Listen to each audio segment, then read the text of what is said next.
군웅들이 경악에 찬 외마디 실성을 터뜨렸다. 뒤이어 개방 측 울타리에서 제자 8명이 한꺼번에 쏜살같이 뛰쳐나오더니 두 사람은 장바룡두의 시신을 부축하고 나머지 6은 송청서에게 맹렬한 기세로 덤벼들기 시작했다. 그때 달마당 노승이 목청을 드높여 고함쳤다. 개방이 오늘 영웅대회의 규칙을 깨뜨리겠다는 것이냐? 그와 동시에 개방의 집법장로도 제자들에게 소리쳤다. 모두 물러나라. 장바룡두의 원수는 내가 갚아주마. 집법장로의 외침을 들은 개방 제자들은 그 자리에 멈췄다. 그들은 얼굴에 노기를 띤 채 무서운 눈초리로 송청서를 노려보았다. 곧이어 개방 제자들은 발걸음을 돌려 장바룡두의 시신을 떠매고 자기네 울타리 안으로 돌아갔다. 관전하던 군웅들은 아무리 무공 대결 중에 상대를 죽여도 무방하다는 규칙이 있다고는 해도 송청서의 손속이 너무 악랄하다고 생각했다. 장무기는 좀 전 송청서의 무공을 보고 주지약을 떠올렸다. 5손가락으로 조민의 어깨를 뚫어놓고 두백당 부부를 참혹하게 살해했던 그 수법을 말이다. 장무기는 떨리는 목소리로 양소에게 물었다. 어째서 아미파에 저런 사악한 무공이 있을까요? 교주의 질문에 잠시 생각에 잠겼던 양소가 답했다. 저도 이런 무공을 본 적은 없습니다. 다만 아미파의 개창조사 곽양여협에 벼로가 소동사였지 않습니까? 거기다 외조부인 도화도주 황약사는 동사였고 말입니다.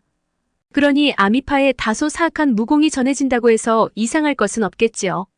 두 사람이 이야기를 주고받는 동안 송청서와 집법장로는 이미 싸움을 벌이고 있었다.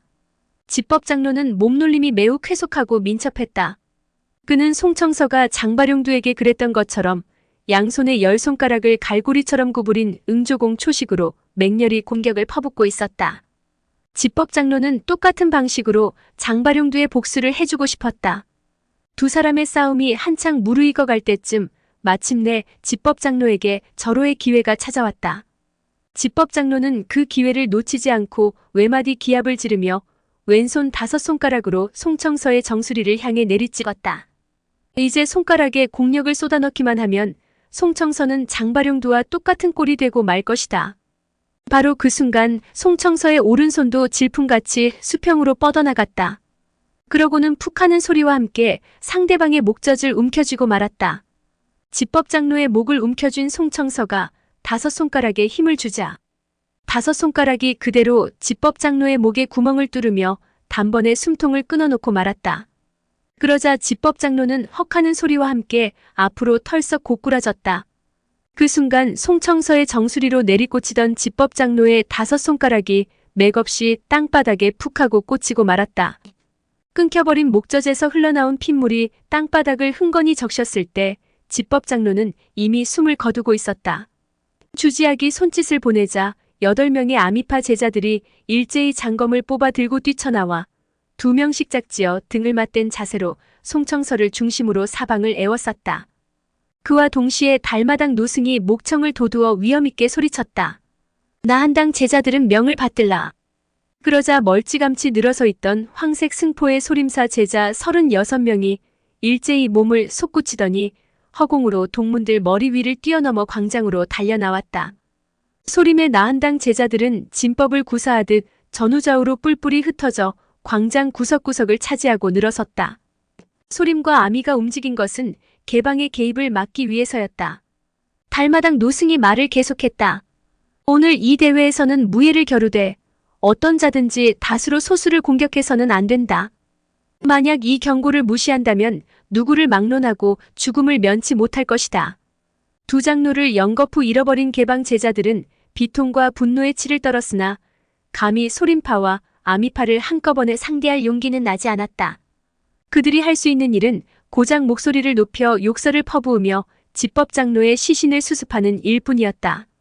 두 판을 내리이긴 송청서는 대회 규칙에 따라 휴식을 취하기 위해 아미파 제자들의 호의를 받으며 아미파 진영으로 물러났다. 송청서가 무대에서 퇴장했음에도 어느 누구도 무대에 오르는 이가 없었다. 군웅들은 송청서가 고작 5손가락만으로 두 사람을 잇따라 죽이는 충격적인 장면을 본 이후 간담이 시려 누구도 쉽게 도전장을 내밀지 못한 것이다.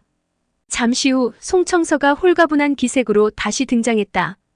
그러고는 군웅들에게 정중히 폭권의 예를 표했다. 소생이 휴식을 마쳤으니 다음은 어느 영웅께서 가르침을 내려주시겠습니까? 그러자 잿빛 그림자 하나가 번뜩하더니 어느새 송청서 앞에 내려섰다. 바로 무당파의 둘째 유연주였다. 송청서는 어릴 적부터 둘째 사숙인 유연주를 가장 두려워했다. 그런데 지금 눈앞에 그 유연주가 살기를 띤 눈빛으로 자기를 쳐다보고 있었다. 송청서는 본능적으로 이 싸움이 생사가 걸린 처절한 싸움이 될 것임을 직감했다. 그는 아미파에서 새로운 무공을 배웠다고는 해도 유연주가 겁나기는 마찬가지였다. 유연주가 정중히 폭권의 예를 차렸다. 송소혁, 공격하시오. 조카 앞에서 두 주먹 맞잡아 예를 갖추고 소엽이란 존칭을 사용한 것은 사숙과 사질의 친분 관계를 깨끗이 끊고 의절하겠다는 유연주의 단호한 의지의 표명이었다. 송청서는 참담한 심정으로 대꾸 한마디 없이 허리 굽혀 담내를 건넸다. 곧이어 바람을 가르는 소리와 함께 유연주의 일장이 송청서의 가슴으로 날아들었다. 본래 무당파의 무공은 부드러운 힘으로 강한 힘을 제압하는 것이다. 그런데 지금 유연주는 기존의 무당파 방식과 다르게 빠르고 강맹한 초식으로 정신없이 송청서를 몰아붙였다. 그리 되니 송청서가 깜짝 놀라지 않을 수 없었다.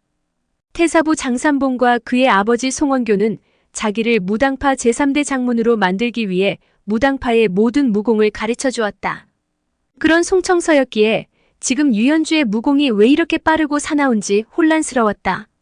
그 순간 송청서는 옆구리에 발차기를 맞고 뒤로 밀려나갔다.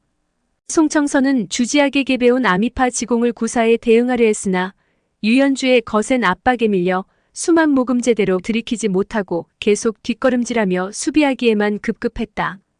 유연주의 공격은 갈수록 빨라졌다. 송청서는 무당파의 적전제자다. 따라서 유연주가 펼치는 모든 무공도 이미 배워 익힌 만큼 그 정교하고도 오묘한 초식의 변화를 누구보다 잘 알고 있었다. 하지만 이렇게 쾌속하게 들이치는 경우는 세상에 태어나 처음 보았다. 어느덧 광장은 온통 뿌옇게 일기 시작한 황색 흙먼지로 두 사람의 모습을 뒤덮어버렸다. 그때 자욱한 흙먼지 속에서 느닷없이 양 손바닥끼리 철썩하고 맞부딪히는 소리가 나더니 유연주와 송청서가 동시에 도약 자세로 물러났다. 유연주는 두 다리가 미쳐 땅바닥에 닿아 중심을 잡기도 전에 또다시 몸을 뒤틀면서 번개같이 송청서에게 달려들었다. 송청서 역시 죽느냐 사느냐의 기로에 몰려 혼신의 기력을 다 쏟아부어 저항했다. 이제 송청서에게는 아미파와 무당파를 분별할 겨를조차 없었다. 싸움이 길어질수록 유연주 쪽으로 판세가 기울어가고 있었다. 만약 유연주가 송청서의 악랄한 5손가락을 대비하지 않았다면 송청서는 진작 유연주 손에 죽었을 것이다. 시간이 지날수록 흙먼지는 더욱 넓게 흩뿌려지고 높아져 갔다. 점점 수세에 몰리던 송청서가 마침내 5손가락을 벌리더니 유연주의 목젖을 향해 수평으로 찔러들었다. 그러나 이미 유연주는 송청서의 공격을 읽고 있었다. 유연주는 송청서가 개방의 두 장로를 죽였을 때 똑똑히 보았다. 그리고 거기에 대응할 방책도 이미 세워놓은 상태였다. 사실 송청서는 이 조법을 배운 지 얼마 되지 않아 초식 변화가 그리 많지 않았다. 그래서 유연주를 공격할 때도 앞서 두 차례와 별로 다르지 않은 초식을 사용한 것이다. 그리고 유연주는 그것을 기다리고 있었다. 유연주는 몸을 옆으로 뒤틀어 회피하면서 왼팔을 크게 휘둘러 원을 그렸다. 그러자 눈 깜짝할 사이에 송청서의 오른팔을 유연주의 왼팔이 휘어감았다. 곧이어 우두둑하는 소리와 함께 송청서의 비명소리가 터져나왔다. 유연주는 그대로 반걸음 전진하며 오른팔로 송청서의 왼팔을 휘어감아 부러뜨렸다. 또다시 송청서의 처절한 비명소리가 울려 퍼졌다. 유연주가 그런 송청서와 일보 떨어지자 뼈마디가 산산조각난 송청서의 양팔이 축 늘어졌다. 그걸 본 유연주가 대가릴성으로 호통쳤다. 오늘에야 7째 아우의 원수를 갚는구나. 그러면서 양팔을 쫙 벌리더니 송청서의 양쪽 귀를 동시에 강타했다. 이 공격으로 송청서의 두개골은 산산이 부서져 버릴 것이다. 그러나 공격이 닿을 찰나 유연주는 마음을 고쳐먹고 공력을 절반 정도 줄였다. 비참하게 살해당한 막성국의 얼굴을 떠올리면 이대로 송청서의 두개골을 산산조각 내고 싶었지만 마지막 순간 대사형 송원교의 얼굴이 떠오르고 말았다. 결국 유연주는 마지막 처분은 대사형에게 맡기기로 하고 송청서의 목숨은 붙여놓기로 했다. 유연주는 마지막 공격을 받고 땅바닥으로 쓰러지는 송청서를 다시 한번 걷어차려고 했다. 두 다리뼈마저 부러뜨려 도망치지 못하게 하려는 속셈이었다. 그런데 바로 그 순간 느닷없이 푸른 그림자가 번뜩하더니 유연주의 눈앞에 한 가닥 긴 채찍이 날아왔다. 유연주는 엉겁결에 뒷걸음질치며 황급히 피했으나 채찍질은 거기서 그치지 않고 계속해서 따라붙었다. 실로 쾌속하기 이를 데 없는 연속 공격을 퍼붓는 사람은 바로 아미파 장문 주지학이었다. 주지학의 채찍은 불과 3초씩 만에 유연주를 채찍의 올가미 속에 가두어 놓고 있었다. 주지학이 들고 있는 채찍은 마디진 강편이 아니라 부드럽게 휘는 연편이었다. 거기다 길이만도 무려 50척에 달하는 기이한 병기였다. 그뿐 아니라 채찍 끝에는 뾰족하고도 날카로운 강철 송곳이 낚싯바늘처럼 촘촘하게 박혀 있었다. 무슨 생각을 했는지 주지학이 채찍을 걷어들이며 유연주에게 말했다. 이대로 당신 목숨을 빼앗으면 승복 못하시겠죠. 그러니 어서 병기를 가져오세요. 그러자 멀찌감치 떨어져 지켜보고 있던 을리정이 거칠게 장검을 뽑아들고 주지학 앞으로 나섰다. 내가 주장문의 고명하신 솜씨를 받아보리다. 그러나 주지학은 을리정에게 관심 없다는 듯 뒤돌아서서 송청서의 상처를 살폈다. 송청서는 두 눈알이 불쑥 튀어나왔을 뿐 아니라 입과 눈, 코와 귀 등 7구멍으로 피를 쏟으면서 땅바닥에 웅크려 있었다. 아무리 보아도 목숨을 보전하기 어려운 치명상이었다. 주지학은 손을 들어 아미파 제자를 불러 송청서를 옮기게 했다. 그러고는 돌아서서 유연주를 손가락질하며 소리쳤다. 먼저 당신부터 죽이고 다시 응가성을 가진 사람을 죽여도 늦지 않겠군. 유연주는 아무 말 없이 을리정에게 장검을 넘겨받으려고 손을 내밀었다. 그러나 을리정은 사형이 내민 손에 장검을 쥐어주지 않았다. 형님, 제가 먼저 나서겠습니다. 그러자 유연주가 흘낏 아우를 바라보았다. 을리정과 눈이 마주친 유연주는 한숨을 내쉬었다. 아마도 을리정 역시 자신과 똑같은 생각을 한 모양이었다. 고수는 고수를 알아보는 법이다. 좀 전의 공격만으로도 유연주는 자신이 주지학을 이기지 못할 것임을 알아보았다. 그래서 먼저 자신이 주지학과 싸우는 동안 최대한 시간을 끌어 나중에 싸울 을리정이 주지학의 약점을 파악하게 할 속셈이었다. 그러나 을리정 역시 유연주와 똑같은 생각을 한 것이다. 불현듯 가슴속에서 뭉클한 감정이 솟구쳐 오른 유연주는 가만히 눈을 감고 생각해 보았다. 무당 치렵 중 셋째 아우 유대함은 불구자가 되었고 다섯째 아우 장취사는 스스로 목숨을 끊었다. 그리고 일곱째 막내마저 비참한 죽음을 맞아 저승으로 떠나고 이제 무당 치렵 가운데 겨우 넷만 남았을 따름이다. 그런데 오늘 또다시 두 형제가 이 자리에서 비명 행사를 당할 처지였다. 여섯째 아우인 을리정은 비록 무공이 강하기는 해도 타고난 천성이 여렸다. 만약 자신이 먼저 죽는다면 심신이 크게 흐트러져 제대로 싸울 수 없을지도 모르는 일이었다. 그리 되면 복수를 할 수 있을까? 그저 두 형제가 이 자리에서 개죽음을 당할 뿐이었다. 하지만 여섯째 아우가 먼저 죽는다면 자신이 저 계집의 약점을 파악해 함께 죽을 수 있을지도 몰랐다.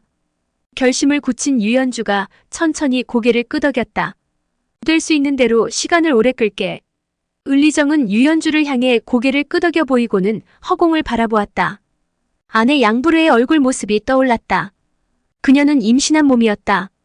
을리정은 저도 모르게 양소와 장무기 쪽을 바라보다 도로 외면했다. 내가 죽은 뒤에라도 불애와 아이를 돌봐줄 사람이 있을 터인데 구태여 부탁할 필요가 어디 있으랴. 잡념을 떨쳐버린 을리정이 장검을 가만히 내려다보았다. 그 모습을 보고 유연주는 천천히 뒤로 물러났다. 을리정은 주지학에게 예를 갖추고 먼저 공격하라고 했으나 주지학은 오히려 을리정에게 성공을 양보하겠다고 했다. 그러자 을리정은 일말의 망설임도 없이 재빠른 공격으로 주지학을 몰아붙였다. 을리정은 주지학에게 기선을 제압당하면 열세를 만회하기란 거의 불가능하다는 걸 알고 있었기에 숨 돌릴 틈을 주지 않았다. 을리정의 검끝에서 검기가 뿜어져 나오자 관전하던 군웅들이 일제히 함성을 지르며 박수갈채를 보냈다. 그러나 주지학은 아무렇지 않게 몸을 요리조리 피하며 을리정의 공격을 흘려버렸다. 은육협, 내가 당신에게 3초씩을 양보한 것은 옛날 무당산에서 장지님께서 베풀어준 정리에 보답하는 뜻이었습니다. 주지학의 입에서 이 말이 떨어지기 무섭게 부드러운 채찍이 마치 살아있는 독사처럼 꿈틀거리더니 곧바로 을리정의 가슴을 노리고 덮쳐들었다. 을리정은 좌측으로 회피하며 달아났지만 채찍은 끊임없이 을리정을 쫓아왔다. 피하는 것으로는 안 된다고 생각한 을리정이 장검으로 채찍을 쳐냈다. 그런데 칼날과 채찍이 맞부딪히는 순간 을리정은 칼자루를 쥔 소나기가 뜨거워지는 느낌을 받고 하마터면 장검을 놓칠 뻔했다. 을리정은 대경실색했다. 그는 주지학의 채찍 쓰는 초식이 괴상할 뿐 나이를 고려했을 때 내력은 자기 적수가 못 될 것이라 생각했다. 그런데 뜻밖에도 공력마저 기괴하기 짝이 없었다. 주지학의 채찍은 을리정의 주변을 맴돌며 잠시도 멈추지 않고 공격해 들어갈 틈을 노렸다. 장무기는 볼수록 기가 막혀 입이 절로 벌어졌다. 주지학의 채찍 쓰는 수준이 소림사의 도액, 도난, 도겁 세 고승에 비해 높다고는 할 수 없으나 그 초식의 괴이한 만큼은 놀라웠다. 장무기는 가슴속에 무언가 형언하기 어려운 공포감이 일어 저도 모르게 몸서리를 쳤다. 이제 광장 안에 들리는 소리라곤 허공을 가르는 칼바람 소리와 사방팔방으로 돌아가며 채찍 휘두르는 소리뿐이었다. 수천 관중은 그저 숨죽인 채 지켜보고만 있을 뿐이었다. 그때 느닷없이 괴상야릇한 목소리가 숨막힐 듯 답답한 정적을 깨뜨리고 울려 퍼지기 시작했다. 주장문, 당신 남편 송청서가 죽기 직전인데 임종은 지켜봐야 하는 것 아니오? 관중들의 눈길이 소리나는 쪽으로 쏠렸다. 그 목소리의 주인공은 주책바가지 영감 주전이었다. 주전은 평소 무당파 제자들이 싸울 때 평정심 유지를 중요하게 생각한다는 걸 알고 있었다. 그래서 소란을 피워 주지학의 정신을 흐트러 놓을 심산으로 이런 술책을 부리고 있는 것이다. 주장문, 당신 남편 송청서가 전해달라고 하는구려. 자기한테 숨겨놓은 자식이 28명 있으니 그 아이들을 잘 키워달라고 말이오. 그야말로 터무니없는 억지 소리에 군웅들 대부분이 참지 못하고 폭소를 터뜨렸다. 그러나 주지학은 그런 주전의 말에 일체 반응하지 않았다. 그때 주전이 또다시 떠들기 시작했다. 아니 멸절 사태 아니시오? 언제 오셨소? 원기가 되어 주장문에게 들러붙어서 그런지 신수가 환해지셨구려. 이 말이 떨어지기 무섭게 갑자기 주지학이 몸을 돌려 순식간에 서른 척 거리를 내달렸다. 그와 동시에 50척이나 되는 채찍을 길게 내뻗었다. 그러자 채찍에 달린 강철 송곳이 주전의 면상을 향해 쭉 뻗어나갔다. 입에 개거품을 물고 신나게 떠들어대던 주책바가지 주전은 을리정과 악전고투를 벌이던 주지학이 돌발적으로 자기한테 기습 공격을 가할 줄 꿈에도 몰랐다. 그런데 난데없이 무시무시한 채찍이 면상 바로 앞까지 날아오자 대경실색하지 않을 수 없었다. 다행히 주전 곁에 서 있던 눈치 빠른 양소가 민첩한 손놀림으로 목재 탁자를 움켜잡아 주지학의 채찍을 내리쳤다. 탁자와 채찍이 서로 부딪히는 순간 부서진 나무 부스러기가 사방팔방으로 튕겨 날아갔다. 그리고 탁자 위에 놓였던 찻주전자며 찻그릇이 모조리 깨지면서 졸지의 곁에 있던 사람들은 뜨거운 찬물과 사기 조각 파편을 흠뻑 뒤집어 쓰고 말았다. 한편 주지학의 채찍이 딴 데로 향하는 걸 본 을리정은 기회를 놓치지 않고 주지학을 따라 들어가며 검을 찔러 넣었다. 그러나 을리정이 공격해올 것을 예상하고 있던 주지학은 남은 손으로 영거푸 장력을 날려 을리정의 접근을 봉쇄했다. 그런 다음 기습에 실패한 채찍을 걷어들여 다시 을리정에게 집중 공격을 퍼붓기 시작했다. 그런데 주지학의 이번 공격은 앞서와는 사뭇 달랐다. 을리정과 공수를 주고받던 주지학은 시간이 지남에 따라 점차 태극권법에 적응하기 시작했기 때문이다. 주지학은 기다란 채찍으로 허공에 크고 작은 원을 하나씩 그리면서 그 한복판에 을리정을 가둬놓았다. 태극권이나 태극권법이나 모두가 원을 형성하는 게 특징이었다. 그런데 주지학이 채찍으로 원을 형성하니 을리정이 장검으로 형성하는 원보다 훨씬 크고 빨랐다. 결국 두 원이 부딪히자 을리정의 장검이 채찍에 끌려가기 시작했다. 을리정은 삽시간에 힘을 쓸 수가 없었다. 채찍이 가는 방향에 따라 영거푸 서너 바퀴를 맴돌던 을리정은 자기도 모르게 칼자루를 소나귀에서 놓치고 말았다. 중심에서 바깥으로 자꾸 멀어져 나가려는 원심력 탓이었다. 서슬 푸른 검광이 번쩍 빛나는 것과 동시에 소나기를 벗어난 장검이 하늘 위로 솟구쳐 올랐다. 그와 동시에 주지하게 기다란 채찍이 독사처럼 휘말아오더니 채찍 끝에 달린 강철 송곳 뭉치가 을리정의 정수리를 노리고 힘차게 떨어져 내렸다. 바로 그때 유연주가 몸을 솟구쳐 싸움터 한복판으로 내려서면서 그대로 오른손을 내뻗어 채찍 끄트머리 아랫부분을 움켜잡았다. 그걸 본 주지학이 잽싸게 날아와 오른발로 유연주의 등허리 요혈을 정확히 가격했다. 유연주는 고통을 참으면서 잡고 있던 채찍을 당겼다. 그러고는 딸려오는 주지학의 아랫배에 곧장 일장을 내뻗었다. 바로 장산봉조차 그 살상력이 높아 금지시킨 호조절호수의 1초였다. 순간 주지학은 유연주의 일격을 피할 수 없음을 직감했다. 그녀의 머릿속에 죽음이라는 두 글자가 스쳐 지나갔다. 주지학은 오른손에 쥐고 있던 채찍 자루를 놓는 것과 동시에 5손가락을 활짝 펼쳐 세워 유연주의 정수리를 내리찍었다. 주지학은 유연주와 동기어진 할 각오였다. 유연주는 머리를 옆으로 기울여 피하려 했으나 좀 전에 등허리 급소를 얻어맞은 탓에 고개가 마음먹은 대로 움직여주지 않았다. 그러나 공력을 응축시켜 날린 공격은 주지학의 아랫배를 향해 찔러 들어가고 있었다. 이대로라면 틀림없이 두 사람 모두 절명할 위기였다. 그야말로 위기일발의 순간 갑자기 누군가 오른손으로 유연주의 호조절호수를 가로막아 밀어냈다. 그러고는 왼손으로 주지학의 5손가락을 옆으로 거세게 쳐내 뿌리쳤다. 아슬아슬하게 싸움에 끼어들어 두 사람의 목숨을 구한 것은 바로 장무기였다. 주지학은 장무기가 자기 목숨을 구해주었다는 사실을 뻔히 알면서도 여전히 쌍장에 혼신의 기력을 쏟아붓고 질풍 같은 속도로 장무기의 가슴에 맹렬한 일격을 가했다. 장무기가 회피할 경우 그 쌍장은 영락없이 유연주의 면상에 적중되고 말 것이다. 장무기는 어쩔 수 없이 왼 손바닥으로 쌍장을 마주 후려쳤다. 쌍방 두 사람의 손바닥 셋이 맞부딪혔다. 그 순간 장무기는 무언가 허탈한 느낌이 들어 소스라치게 놀랐다. 상대방의 쌍장의 내력이라곤 하나도 없었기 때문이다.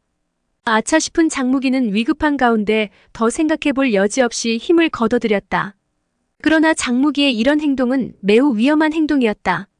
그것은 혼신의 장력을 반대로 돌려 자기 자신을 후려치는 격이나 다를 바 없었다. 그나마 다행스러운 것은 장무기는 마음만 먹으면 언제든지 힘을 쏟아내고 거둬들일 수 있는 수발유심의 경지에 들어선 내가고수라는 점이다. 비록 자신이 방출한 강력한 힘에 충격을 받기는 하겠지만 기껏해야 순간적인 질식 상태에 빠져들기나 할까 결코 치명적인 손상은 입지 않을 자신이 있었다. 그런데 뜻하지 않은 사태가 벌어졌다. 이제 막 장무기가 장력을 회수하려던 찰나 갑자기 주지학의 장력이 한꺼번에 밀어닥치는 것을 직감했다. 더구나 그것은 장무기가 도저히 감당하지 못할 맹렬한 기세로 부딪혀왔다. 그제야 장무기는 속았다는 것을 알아챘지만 이미 때가 늦었다. 주지학이 수평으로 가지런하게 내지른 쌍장이 그대로 장무기 앞가슴을 강타했다. 장무기는 자신이 회수하던 장력에 주지학의 장력까지 보태져서 공격을 받았다. 천하의 어깨를 나란히 하는 양대 고수가 힘을 합쳐 공격한 것이나 다름없으니 제 아무리 구양진기의 호체신공이라 해도 막아낼 도리가 없었다. 더구나 주지학의 장력은 장무기에게 있어 묵은 힘이 소진되고 새로운 힘을 미처 생성하기 전에 틈을 노리고 들어온 것이라 더욱 치명적이었다. 엄청난 충격을 받고 눈앞이 캄캄해지는 그 순간 장무기의 머릿속에 어렴풋이 떠오르는 기억이 하나 있었다. 여러 해 전 서역당 사막지대에서 멸절 사태가 이런 비겁한 수법으로 기습 타격을 가해 피를 토하게 하고 모래바닥에 쓰러지게 만들지 않았던가. 순간 아무것도 보이지 않는 어둠 속에서 장무기는 목구멍이로 차오른 붉은 피를 울컥 토해냈다. 오늘의 영상은 여기까지입니다. 영상이 도움이 되셨다면 구독과 좋아요, 알람 설정 부탁드립니다. 시청해주셔서 감사합니다.